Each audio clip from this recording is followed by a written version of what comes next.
Hello everyone. अभी तक हमने जनरल एनाटॉमी के 2 चैप्टर कंप्लीट कर लिए हैं। First is introduction and second is basic terminology. ठीक है। और आज हम थर्ड चैप्टर स्टार्ट कर रहे हैं, skin and its accessory structures. Okay, so चलिए स्टार्ट करते हैं। First of all, skin is an important system of the body. It is also called as integumentary system. ठीक है। तो स्किन क्या है? एक ऑर्गन तो है ही, बट ये दूसरे सिस्टम की तरह एक सिस्टम भी है। ठीक है। इसको हम इंटेग्यूमेंट्री सिस्टम बोलते हैं। Skin consist of 2 layer. ठीक है। ये 2 लेयर की बनी होती है, एपिडर्मिस और डर्मिस। फिर थर्ड पॉइंट है, accessory structures of the skin are hair, nails, sebaceous glands and sweat glands. Accessory structure कौन कौन से हो गए? हेयर्स हो गए, नेल्स हो गए, स्वेट ग्लैंड और सेबेसियस ग्लैंड। ठीक है। फिर बात करते हैं फोर्थ पॉइंट की। This structures are derived developmentally from the epidermal layer of the skin. ये जो एसेसरी स्ट्रक्चर्स हैं ये डेवलप कहाँ से हुए हैं? ये डेवलप हुए हैं एपिडर्मल लेयर से। ठीक है, स्किन की। आगे बढ़ते हैं। डायग्राम दिया हुआ है स्किन का, तो आपको दिख रहा होगा सबसे ऊपर डर्मिस, दिस वन। ठीक है। उससे थोड़ा सा नीचे, सॉरी, फर्स्ट ऑफ ऑल सबसे ऊपर है एपिडर्मिस, उसके बाद उसके थोड़ा सा नीचे डर्मिस, नीचे आपको दिख रही है डक्ट ऑफ स्वेट ग्लैंड्स, उससे नीचे है स्वेट ग्लैंड्स। ठीक है। उसके बाद इधर आपको दिख रहा होगा हाइपोडर्मिस या सुपरफिशियल फेशिया। फिर आपको हेयर फॉलिकल दिखा, एरेक्टर पिलाई, सिबेशियस ग्लैंड्स और हेयर। ठीक है। आगे बढ़ते हैं। ये एक और डायग्राम है, इसमें सारी चीज़ें दी हुई है, आप देख लेना इसे। आगे बढ़ते हैं। Functions of the skin. तो first is protection of the body. ठीक है। तो प्रोटेक्शन कैसे करेगी है? तो प्रोटेक्शन एक टाइप से हमेशा बोल सकते हैं कि जो बाहर से बैक्टीरिया आ रहे हैं, फिर हार्मफुल सनरेज आ रही है, कुछ केमिकल एजेंट्स, फिर कुछ मैकेनिकल इंजरी, हीट, कोल्ड, इन सारी चीज़ों से बॉडी को प्रोटेक्ट करती है स्किन। ठीक है। एक बैरियर टाइप से वर्क करती है। Second is prevent the loss of body fluid. ये प्रिवेंट जो है थोड़ा नीचे आना चाहिए था, वो टाइपिंग मिस्टेक की वजह से ऊपर चले गया है। तो prevent the loss of body fluid. जो बॉडी के अंदर फ्लूइड है, जैसे ब्लड हो गया, लिम्फ हो गया, ठीक है, और जो दूसरा भी मतलब कुछ और बॉडी फ्लूइड्स होते हैं, तो उनको बॉडी से बाहर नहीं आने देती स्किन। ठीक है। उसको अंदर के अंदर ही रखती है। Third point is thermo regulation. Thermo regulation कैसे होगा? तो अगर हम गर्मी के सीज़न की बात करें, ठीक है, समर की बात करें, तो उस टाइम पे क्या होता है, हमारी जो ब्लड वेसल्स होती है, ब्लड कैपिलरीज होती है, इनको डायलेट कर दिया जाता है, जिससे क्या हो कि हीट का लॉस मैक्सिमम हो, तो हमारी बॉडी का जो टेम्परेचर है वो कांस्टेंट रहे। ठीक है। और सेम मतलब अब ठंड की बात करें, कोल्ड की, तो इसे जस्ट अपोजिट हो जाएगा। जो ब्लड वेसल्स हैं उनको कॉन्स्ट्रिक्ट कर दिया जाता है, ताकि जो हीट का लॉस है वो कम से कम हो। ठीक है। आगे बढ़ते हैं। और जो स्वेट ग्लैंड्स होती है वो अपना सिक्रीशन करती है, ठीक है, स्वेट, जिसकी वजह से भी हमारी बॉडी का जो टेम्परेचर है वो कांस्टेंट रहता है। Next is act as a sense organ. जो हमारी स्किन है वो लार्जेस्ट सेंस ऑर्गन है। ठीक है। इससे हमको हीट का, कोल्ड का, पेन, टच, ये सारी चीज़ें हमको पता चलती है। Next is synthesis of vitamin D. Vitamin D को सिंथेसाइज करना कैसे? जो सनलाइट आती है, और जो हमारी स्किन है वो विटामिन डी को सन रेज से एब्जॉर्ब करती है, और स्मॉल इंटेस्टाइन में जो हमारी इंटेस्टाइन होती है वहाँ से कैल्शियम को भी एब्जॉर्ब करती है। Next is excretion of waste material. Excretion कैसे होगा?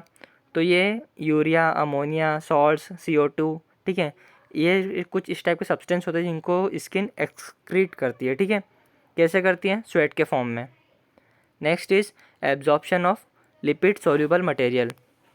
जो स्किन होती है वो वाटर को एब्जॉर्ब नहीं करती है। ठीक है। ये दूसरे सब्सटेंस जो होते हैं, लिपिड सोल्यूबल सब्सटेंस जो होते हैं, जैसे विटामिन्स हो गए, A, D, E, K, ठीक है, और दूसरी अगर बात करें हम, मर्क्यूरी, लेड, आर्सेनिक, इनको भी एब्जॉर्ब करने का काम करती है। ठीक है। उसके बाद जो हमारी सेल मेम्ब्रेन होती है, स्किन की जो सेल्स होती है, उनकी जो सेल मेम्ब्रेन होती है वो लिपोप्रोटीन्स की बनी होती है। ठीक है। जो लिपिड सोल्यूबल सब्सटेंस को एब्जॉर्ब करती है, लेकिन वाटर का एब्जॉर्प्शन नहीं करती है। ओके, ये फंक्शंस ऑफ द स्किन हो गए complete. Next is structures of the skin. So इसमें हम पढ़ेंगे largest organ of the body and is made up of different tissues. ठीक है। इसमें डिफरेंट टिश्यू होते हैं, जैसे एपिथेलियल हो गया, ठीक है, फिर कनेक्टिव टिश्यू हो गया, एडिपोस टिश्यू हो गया, ठीक है। फिर blood vessels, glandular tissue and nerves, ये सारा होता है स्किन में, ठीक है। उसके बाद जो स्किन होती है वो फर्दर 2 लेयर से मिलकर बनी होती है। पहली होती है एपिडर्मिस, दूसरी होती है डर्मिस। यहाँ पे थोड़ा एपिडर्मिस में भी टाइपिंग मिस्टेक हो गया है, तो आगे बढ़ते हैं। Epidermis, the epidermis is superficial to the dermis and consist of epithelial tissue. Epidermis किससे बनी होती है? एपिथेलियल टिश्यू से, ठीक है। The epithelial is stratified squamous keratinized. जो एपिथेलियल टिश्यू होता है वो कौन सा वाला होता है? Stratified squamous keratinized tissue, okay. आगे बात करते हैं। एपिडर्मिस में जो थीन स्किन होती है, ठीक है, वो 4 लेयर की बनी होती है। पहली होती है स्ट्रेटम बेसल, फिर स्ट्रेटम स्पिनोसम, थर्ड होती है स्ट्रेटम ग्रेन्युलोसम और फोर्थ होती है थीन स्ट्रेटम कॉर्नियम। आगे चलते हैं। और जो थिक स्किन होती है वो 5 लेयर की मिलकर 5 लेयर से बनी होती है, ठीक है। First is stratum basale, second is stratum spinosum, third is stratum granulosum, fourth is stratum lucidum and 5 is stratum corneum. तो इसमें जो होती है स्ट्रेटम ल्यूसिडम, ठीक है, फोर्थ वाली जो लेयर है ये एक्स्ट्रा हो जाती है, स्ट्रेटम ग्रेनुलोसम और स्ट्रेटम कॉर्नियम के बीच में आ जाती है, ठीक है। तो आगे बढ़ते हैं। और जो स्ट्रेटम कॉर्नियम होती है थिक स्किन की, ठीक है, वो थीन स्किन की स्ट्रेटम कॉर्नियम के कंपैरिजन में थोड़ी ज़्यादा मोटी होती है, ठीक है, थिक होती है। उसके बाद हम बात करें आगे, तो 90% of the cells in the epidermal layer are epithelial cells which are sometimes called keratinocytes. जो एपिडर्मल लेयर की सेल्स होती है, एपिथेलियल सेल्स, वो 90% एपिडर्मल होती है, ठीक है। जो स्किन की एपिथेलियल सेल्स होती है वो 90% एपिडर्मल होती है और इसीलिए उनको हम कई बार केरेटिनोसाइट्स बोल देते हैं, ठीक है। आगे बात करते हैं कि इसे केरेटिनोसाइट क्यों बोलते हैं। तो केरेटिनोसाइट इसलिए बोलते हैं क्योंकि इसमें ना प्रोटीन जो होता है केरेटिन, उसको प्रोड्यूस करने की कैपेबिलिटी होती है, ठीक है। ये केरेटिन को प्रोड्यूस कर सकती है, इसलिए इसे हम केरेटिनोसाइट्स बोलते हैं। उसके बाद बात करें आगे, एपिडर्मिस में ना केरेटिनोसाइट्स के अलावा दूसरी सेल्स भी होती है, जैसे मेलेनोसाइट्स, लैंगरहैंस सेल्स और मार्केल सेल्स, ठीक है। तो जो मेलेनोसाइट्स होती है वो अप्रोक्स 8% होती है एपिडर्मल सेल्स की, ठीक है। और ये मिलेनिन पिगमेंट प्रोड्यूस करती है। कौन सा? Melanocytes melanin pigment, okay. आगे बात करते हैं। ये प्रेजेंट कहाँ पर होती है? ये प्रेजेंट होती है बेसल लेयर के पास में, ठीक है। बेसल लेयर जो होती है उसके पास में प्रेजेंट होती है। Second point, Langerhans cell present in stratum spinosum. और third is responsible for initiating immune response. कौन? जो लैंगरहैंस सेल्स होती है ये इम्यून सिस्टम के लिए या इनिशिएटिंग इम्यून रिस्पॉन्स के लिए रिस्पॉन्सिबल होती है, ठीक है। प्रेजेंट कहाँ पे होती है? स्ट्रेटम स्पिनोसम के पास। फिर उससे पहले कौन सा था? मेलेनोसाइट्स, ठीक है। प्रेजेंट कहाँ होती है? बेसल लेयर के पास में। उसके बाद क्या प्रोड्यूस करती है? मेलेनिन पिगमेंट प्रोड्यूस करती है, उसको ट्रांसफ़र करती है केरेटिनोसाइट्स को, ठीक है। और ये जो हमारी स्किन का कलर होता है, ठीक है, और जो अपनी अल्ट्रावायलेट रेस होती है उनसे प्रोटेक्शन का काम भी करती है, ठीक है। जो हमारी बॉडी का कलर होता है स्किन का, ठीक है, वो क्यों होता है? मेलेनिन पिगमेंट की वजह से होता है। नेक्स्ट इज, आगे चलते हैं, मार्केल सेल्स, ठीक है। तो ये क्या होती है? ये बेसल लेयर के पास में ही होती है, ये भी प्रेजेंट होती है, ठीक है। फिर जो हमारी सेंसरी नर्व एंडिंग होती है, ठीक है, ये उनके कॉन्टेक्ट में होती है। और Merkel cells convey the sensation of touch. समझ में आया? सेंसरी नर्व एंडिंग के कॉन्टेक्ट में है तो सेंसेशन भी इसी सेल से होगा ना, मार्केल सेल से। बाकी फिर यहाँ पर डायग्राम दिया हुआ है। सबसे पहले दिखाई गई है स्ट्रेटम कॉर्नियम, ठीक है। Second is epidermis and third is dermis. इसके बाद नीचे दिया है स्ट्रेटम कॉर्नियम दिया हुआ है, स्ट्रेटम लूसिडियम दिया हुआ है, ग्रेनुलोसम, स्पिनोसम, डर्मिस और बेसल, ठीक है। आगे चलते हैं। एक और डायग्राम इसमें देख लेना आप लोग। Next, dermis. डर्मिस कहाँ पर होती है? डीप टू द एपिडर्मिस, ठीक है, एपिडर्मिस के नीचे होती है। फिर second point, composed of connective tissue containing collagen and elastic fibers and few cells like fibroblasts, macrophages and fat cells, ठीक है। किससे बना होता है? तो कुछ इसमें कोलेजन फाइबर होते हैं, इलास्टिक फाइबर्स होते हैं, ठीक है। कुछ सेल्स होती है जैसे फाइब्रोब्लास्ट, मैक्रोफेजेस और फैट सेल्स। और इसमें ब्लड वेसल्स, नर्व ग्लैंड्स और कुछ हेयर फॉलिकल भी होते हैं डर्मिस में, ठीक है। अब जो डर्मिस होता है वो खुद दो पार्ट का मिलकर बना होता है। पहली होती है पेपिलरी लेयर, सेकेंड होती है रेटिक्यूलर लेयर। ओके, तो बात करते हैं हम पेपिलरी लेयर की। ये डर्मिस की सुपरफिशियल लेयर होती है, ठीक है, और जो डर्मिस की थिकनेस का 1/5 पार्ट बनाती है। कौन? Papillary layer. ये किससे बनी होती है? तो ये बनी होती है लूज एरियोलर कनेक्टिव टिश्यू, ठीक है, और साथ में इलास्टिक फाइबर्स होते हैं इसमें। Loose areolar connective tissue with elastic fibres की बनी होती है, ठीक है। और आगे बात करें हम, और इसी लेयर में क्या होता है, कुछ फिंगर लाइक प्रोजेक्शन होते हैं जिनको हम डर्मल पेपिले बोलते हैं, ठीक है। कहाँ होते हैं? तो डर्मिस से एपिडर्मिस की साइड होते हैं कुछ फिंगर लाइक प्रोजेक्शन जिनको हम डर्मल पेपिले बोलते हैं, ठीक है। उसके बाद अपनी जो पेपिलरी लेयर होती है इसमें कुछ कैपिलरीज होती है, कुछ नर्व एंडिंग्स होती है, ठीक है, और काफ़ी अच्छी डेवलप होती है, ठीक है, थिक स्किन में। नेक्स्ट आता है रेटिकुलर लेयर। तो रेटिकुलर प्रेजेंट कहाँ पे होती है? तो पेपिलरी लेयर के नीचे। फिर बनी किससे होती है? Dense irregular connective tissue, dense irregular connective tissue, ठीक है। उसके बाद नेक्स्ट क्या आता है?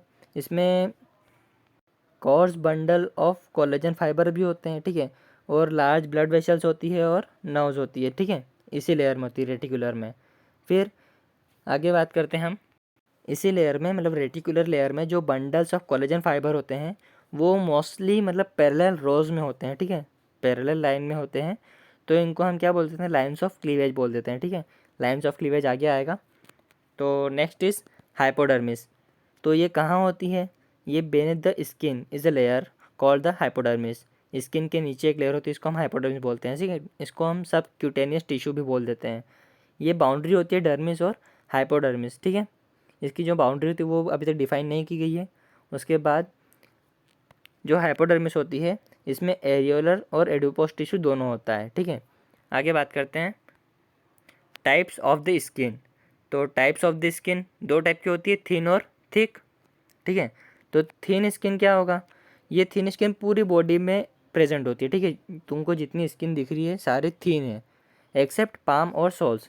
जो तुम्हारी हथेली है और जो तुम्हारा सोल है, जो पाँव का तल है, ठीक है, वो इन दोनों जगह पर थिक स्किन होती है।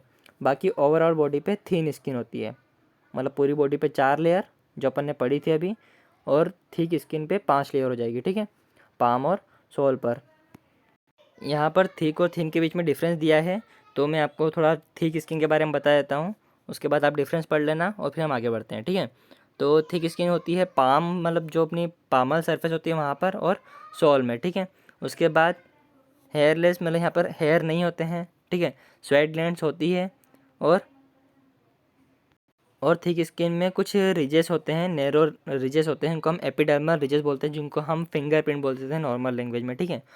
कुछ होल टाइप होते हैं, कुछ लूप होते हैं, कुछ आर्क होते हैं, ठीक है। और यहाँ पर जो स्वेट ग्लैंड्स होती है वो एपिडर्मल रिजेस में ही ओपन होती है, जो अपने फिंगरप्रिंट होते हैं ना उनमें ही ओपन होती है। और फिंगरप्रिंट, ये जो एपिडर्मल रिजेस है ये आइडेंटिकल नहीं हो सकते, ठीक है, हर इंडिविजुअल के अलग अलग होते हैं। उसके बाद मतलब आइडेंटिफिकेशन में हेल्पफुल होते हैं ये। और the study of epidermal ridges is termed as dermatoglyphics, ठीक है, एपिडर्मल रिजेस की स्टडी को हम डर्मेटोग्लाइफिक्स बोलते हैं। उसके बाद next is epidermal ridges palms and soles also shows the presence of flexor lines. इनके ऊपर फ्लेक्सर लाइंस भी प्रेजेंस होती है। फ्लेक्सर लाइंस क्या क्या होती है? फ्लेक्सर लाइंस का समझ में आ रहा कुछ? ये बोलते हैं ना कि हाथ की रेखा देख के भविष्य बताएंगे, उसको बोलते हैं फ्लेक्सर लाइंस, ठीक है। सबको दिख रही होगी 3-3 4-4 या कुछ और एक्स्ट्रा भी है। तो हाथ की रेखा देख के भविष्य बताने वाले लोग फ्लेक्सर लाइंस को देखते हैं, ठीक है। ये मतलब प्रोड्यूस क्यों होती है? तो हम जो मुट्ठी बनाते हैं या फिर जो भी हम फ्लेक्शन करते हैं या एक्सटेंशन करते हैं हाथ का, मतलब पाम का, उसकी वजह से बनती है, ठीक है। उसके बाद डिफरेंस तो पढ़ लेना आप लोग। हम आगे बढ़ते हैं। Lines of cleavage. Lines of cleavage कुछ इस टाइप की होती है जैसे आपको डायग्राम में दिख रहा है, ठीक है। क्या होता है इसमें? जो कोलेजन फाइबर के बंडल्स होते हैं रेटिकुलर लेयर में, अभी बताया था मैंने, तो वो मोस्टली कैसे होते हैं? पैरेलल होते हैं, ठीक है, बताया था अभी। और कई बार क्या होता है ये लॉन्गिट्यूडनली हो जाते हैं, इसमें लिम्स में और अपने मतलब लिम्स में, फिर ट्रंक में, नेक में, मतलब जहाँ पे जैसा होना चाहिए उसके हिसाब से ये पैरेलल हो जाते हैं, ठीक है। तो इनको हम लाइन्स ऑफ क्लीवेज या फिर लैंगर्स लाइन भी बोल देते हैं। तो ये क्यों होता है? ये अगर कोई सर्जन सर्जरी परफॉर्म कर रहा है तो उसमें हेल्प मिलती है, ठीक है, इंसिजन करने में, कट लगाने में, ठीक है। तो यहाँ पर हमारा लाइन्स ऑफ क्लीवेज कंप्लीट हो जाता है। अब नेक्स्ट इज़ क्लिनिकल आस्पेक्ट बचा हुआ है, तो वो कर लेते हैं। क्लिनिकल आस्पेक्ट यही है कि अगर कोई सर्जन सर्जरी परफॉर्म कर रहा है तो उसे ये लाइन जो रहती है ये उसे सर्जरी परफॉर्म करने में हेल्प करती है, ठीक है, इंसिजन में हेल्प करती है। उसके बाद हमारे यहाँ पर सारे टॉपिक कंप्लीट होते हैं। तो next is accessory structure of skin, ये हम नेक्स्ट लेक्चर में कंटिन्यू करेंगे। ओके, तब तक के लिए ओके बाय।